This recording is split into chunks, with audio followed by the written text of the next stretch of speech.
बिस्मिल्लाहिर्रहमानिर्रहीम अस्सलाम वालेकुम viewers, welcome to my YouTube channel.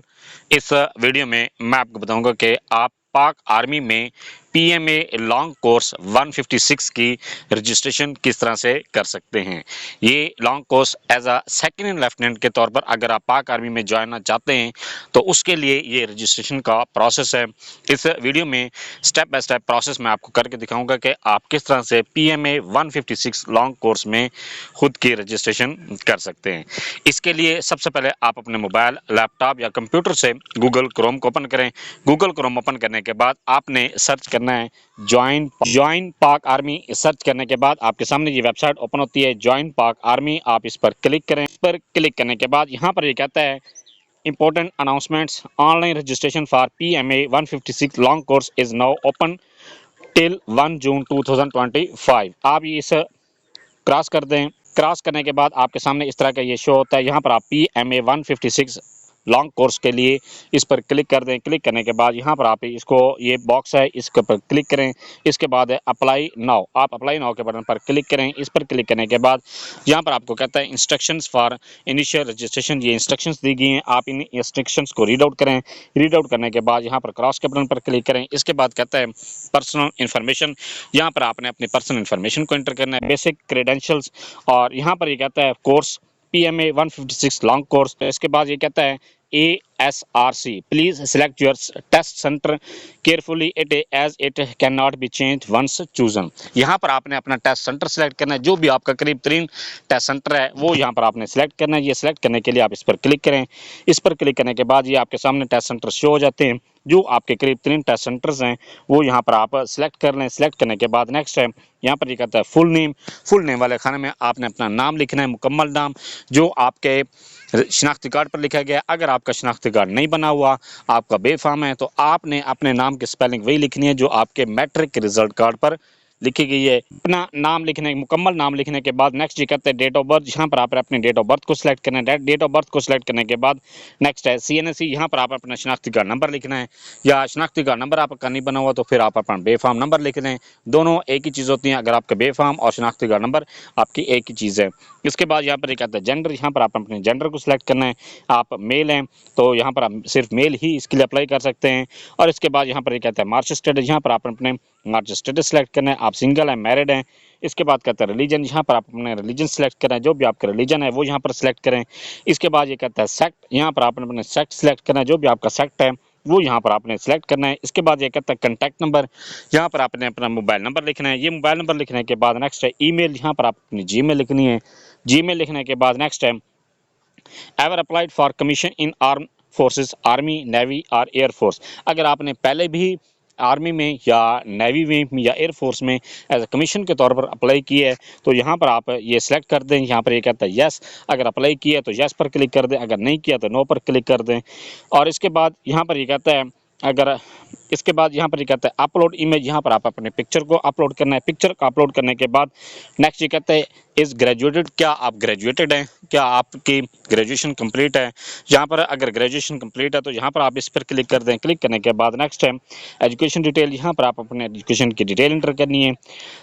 Education की डिटेल को इंटर करने के लिए सबसे पहले यहाँ पर ऐड एजुकेशन के बटन पर क्लिक करें। क्लिक करने के बाद ये कहता है add education record qualification type. यहाँ पर आपने अपनी क्वालिफिकेशन टाइप सेलेक्ट करनी है। सबसे पहले आपने मैट्रिक की क्वालिफिकेशन को इंटर करना है। मैट्रिक क्वालिफिकेशन इंटर करने के बाद नेक्स्ट है क्वालिफिकेशन डिसिप्लिन और ग्रुप। यहाँ पर आप अपने क्वालिफिकेशन डिसिप्लिन या ग्रुप सेलेक्ट करना है। ये आपके सामने डिसिप्लिन या ग्रुप आपके सामने शो हो रहे हैं। इनमें से जो भी आपका मैट्रिक में ग्रुप था वो यहाँ पर आपने सेलेक्ट करना है। ये सेलेक्ट करने के बाद नेक्स्ट है यहाँ पर ये कहता है स्कूल और कॉलेज और यूनिवर्सिटी नेम। यहाँ पर आप अपना स्कूल का नाम या कॉलेज का नाम या अपने यूनिवर्सिटी का नाम यहाँ पर लिखना है।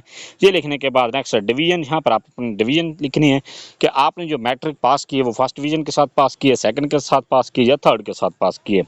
जो भी आपने पास किया वो यहाँ पर अपने लिखना है, ये सिलेक्ट करनी है। इसके बाद कहते हैं ग्रेड। यहाँ पर आपने ग्रेड सेलेक्ट करना है, अपना ग्रेड लिखना है।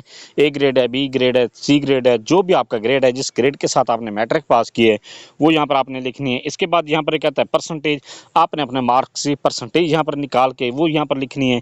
ये लिखने के बाद नेक्स्ट है रिजल्ट स्टेटस। आपका रिजल्ट का स्टेटस क्या है, आप पास हैं या आप रिजल्ट का वेट कर रहे हैं। जो भी आपके रिजल्ट की कैटेगरी है वो यहाँ पर आपने सेलेक्ट करनी है। इसके बाद कहता है टोटल मार्क्स, यहाँ पर आपने टोटल मार्क्स ये लिखने हैं और इसके बाद ये कहता है ऑब्टेन मार्क्स, जो भी आपने नंबर हासिल किए हैं वो यहाँ पर आपने लिखने हैं। ये लिखने के बाद नेक्स्ट है बोर्ड और एफिलिएशन, जिस बोर्ड के साथ या आपके जिस इदारे के साथ आपके एफिलिएशन थे वो यहाँ पर आपने सिलेक्ट करना है। जो भी आपका बोर्ड था वो यहाँ पर आप सिलेक्ट कर दीजिए। आपके सामने बोर्ड और इदारे आपके सामने शो हो रहे हैं, वो यहाँ पर आपने सिलेक्ट कर देनी है। इसके बाद ओके के बटन पर क्लिक करें। ओके पर क्लिक करने के बाद आप यहाँ पर ये चेक कर सकते हैं कि आपकी जो एजुकेशन है वो इंटर हो चुकी है।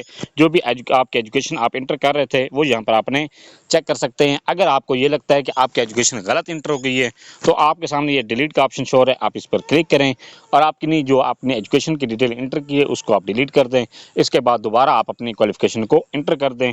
ये इंटर करने के बाद इसी तरह से आपने इंटरमीडिएट की अपनी क्वालिफिकेशन को इंटर करना है। इंटरमीडिएट इंटर करने के बाद ये सेम इसी तरह से आपने क्वालिफिकेशन जो पहले आपने इंटर की है, जो डाटा आपने इंटर किया जिस तरह तरतीब के साथ, वही आपने इंटर करना है। इसके बाद जब आप ग्रेजुएशन इंटर करेंगे तो फिर आपने, अगर आपकी ग्रेजुएशन है या आप बैचलर आपने की हुई है, एमबीबीएस की हुई है, या आपने जो भी मास्टर डिग्री एफसीपीएस किया हुआ है, जो आपने की कैटेगरी है वो यहाँ पर आपने सेलेक्ट कर देनी है। इस तरह से सेम इस तरह से फिर आपने अपनी क्वालिफिकेशन को इंटर करना है। इंटर करने के बाद जब आपकी क्वालिफिकेशन इंटर हो जाती है फिर नेक्स्ट ये कहता है नेशनैलिटी डिटेल। यहाँ पर आप अपनी नेशनैलिटी की डिटेल इंटर करनी है। यहाँ पर ये कहता है ये आप पाकिस्तानी हैं या अदर हैं, जो भी आपकी कैटेगरी है वो यहाँ पर आपने सेलेक्ट करना है। ये सिलेक्ट करने के बाद नेक्स्ट के बटन पर क्लिक कर, नेक्स्ट पर क्लिक करने के बाद आपके सामने ये कहता है फैमिली इन्फॉर्मेशन। यहाँ पर आप अपनी फैमिली की इन्फॉर्मेशन देनी है। या इसके लिए सबसे पहले ये कहता है पेरेंट्स डिटेल। पेरेंट डिटेल में ये कहता है फादर नेम, यहाँ पर आप अपने वालिद का नाम लिखें। वालिद का नाम लिखने के बाद नेक्स्ट है फादर CNC, यहाँ पर आप अपने वालिद का शनाख्ती कार्ड नंबर लिखें। ये लिखने के बाद नेक्स्ट है मदर नेम, यहाँ पर आप अपनी वालदा का नाम लिखें। वालदा का नाम लिखने के बाद नेक्स्ट है वालदा का अपने शनाख्ती कार्ड नंबर लिखें। ये लिखने के बाद नेक्स्ट है फादर प्रोफेशन कैटेगरी, आपके वालिद की जो प्रोफेशन कैटेगरी है वो यहाँ पर आपने सेलेक्ट करनी है। जो भी आपके वालिद की कैटेगरी है वो यहाँ पर आप सेलेक्ट करें। सेलेक्ट करने के बाद नेक्स्ट है मदर्स प्रोफेशन कैटेगरी, आपकी वालदा की जो कैटेगरी है वह प्रोफेशन कैटेगरी है वो यहाँ पर आपने सेलेक्ट करनी है।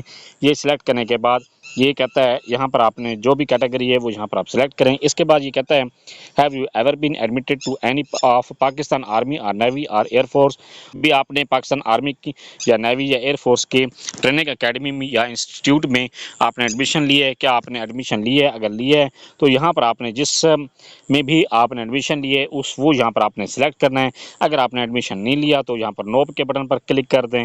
ये इसके बाद ये कहता है यहाँ पर आपके सामने ये कैप्चा शो हो रहा है, आप इस कैप्चा को इंटर करें। इंटर करने के बाद नेक्स्ट है सबमिट, तो आप सबमिट के बटन पर क्लिक कर, सबमिट पर क्लिक करने के बाद आपको ये कहता है आपके सामने पॉपअप मैसेज शो होता है कि आपने 48 घंटों के बाद दोबारा आप इस वेबसाइट पर विजिट करना है और आपने अपनी जो रजिस्ट्रेशन स्लिप है उसको डाउनलोड करना है और इसके बाद साथ आपने चालान भी डाउनलोड। अपने चालान को डाउनलोड करने के बाद जो भी आपके चालान की बैंक शो होती है आप बैंक पर उस पर चालान पर चेक करें और इसके बाद आपने उस बैंक में जाकर अपने चालान को पे करना है। पे करने के बाद नेक्स्ट है अपनी रजिस्ट्रेशन स्लिप को आप डाउनलोड कर लें। डाउनलोड करने के बाद उसका प्रिंट अपने पास रखें। जिस डेट को भी रखा गया है आप उस डेट को जाकर अपना टेस्ट दें और अपने एग्ज़ाम को पास करें।